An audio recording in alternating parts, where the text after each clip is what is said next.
Erica Young Reitz here, and I actually grew up with a tradition of fasting. I grew up Catholic, and so from a young age, I remember participating in fasting, and often that was like stay away from chocolate for the Lenten season or chips, and we wouldn't eat meat on Fridays. And even at a young age, I participated in these fasts, but I didn't really understand what they meant. I certainly didn't have the grasp on it like Pastor Jared talked about in terms of like these are meant to heighten our spiritual awareness.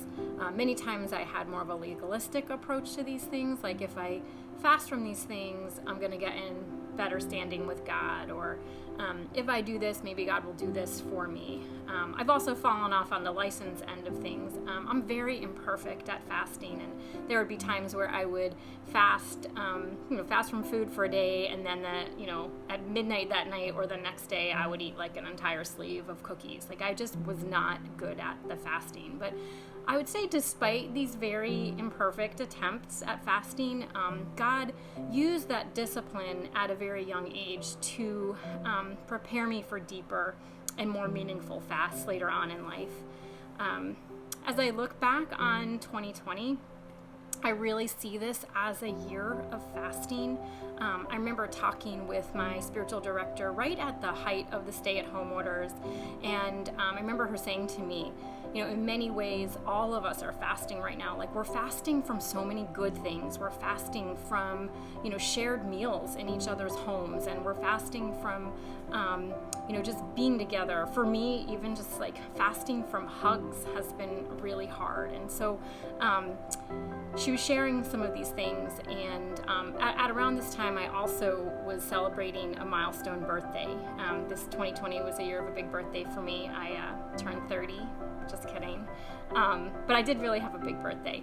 And Craig got some of my friends together on a Zoom call the night of my birthday. It was a surprise. And one of my friends from college challenged us to come up with, 5 words that described the year for us. And at the time, all I could think of was, who's buying all the yeast? Like I could not find yeast anywhere. Everyone started cooking and baking and eating all the things, and there was no yeast in the grocery stores. And even though this sounds like the opposite of fasting, many people were baking. But when I really started thinking about my 5 words for that time, what I came up with is fasting reveals my character flaws. And I remember just nights in quarantine where I would have that, that longing, that hunger, that ache inside of me. And that's not even unique to quarantine. We've all felt those moments of like, I'm aching for something. And I would think like, what do I want? Like maybe something salty, chips, maybe a bowl of ice cream, maybe a drink. And yet I knew none of those things would satisfy that ache or that hunger, that I was longing for something that could only be satisfied by something not in this world, by Jesus.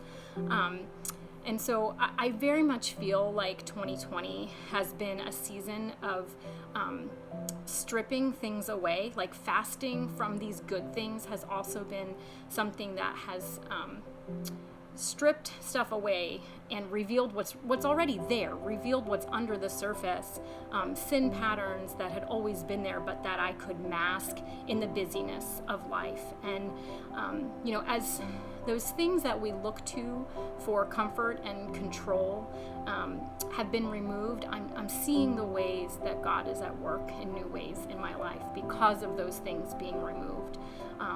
I'm certainly seeing my sin more deeply, but I'm also seeing the ways that I'm turning to repentance. I think fasting and repentance are always really connected. I'm learning to confess my sin of selfishness or of people-pleasing or just the ways that I want control in my life, and allow God to meet me and heal me and speak truth to those places. I think one of the hardest things for me has just been fasting from certain work-related things because the kids are home that I've had to let go, and they've been in and out of school, and so it's required more attention in certain ways, and to just be open-handed and to let things go. And that's been really hard, but I'm learning to let go, and that's been a beautiful thing in my journey. I just want to encourage anyone who feels like, I'm not sure I want to do this thing, that fasting is, there's no point, or I'm just really bad at it.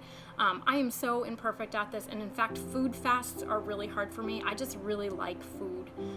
But I'm choosing to do a food fast for the 21 days here, and I'm really excited about it. I'm excited for the ways that God's going to continue to reveal things. I know it's not a really great pitch to say, hey, do this fast, and maybe God's going to show you some of your character flaws. But as God reveals those things, he does it so that he can lead us to repentance and healing. And I'm excited for deepening levels of healing and repentance in my own life, and the ways that's going to just bring me closer to a character that's more like Jesus. So I'm looking forward to the ways that fasting from food is going to continue to reveal my dependence on him, and I'm excited to share whatever we're going to learn after these 21 days.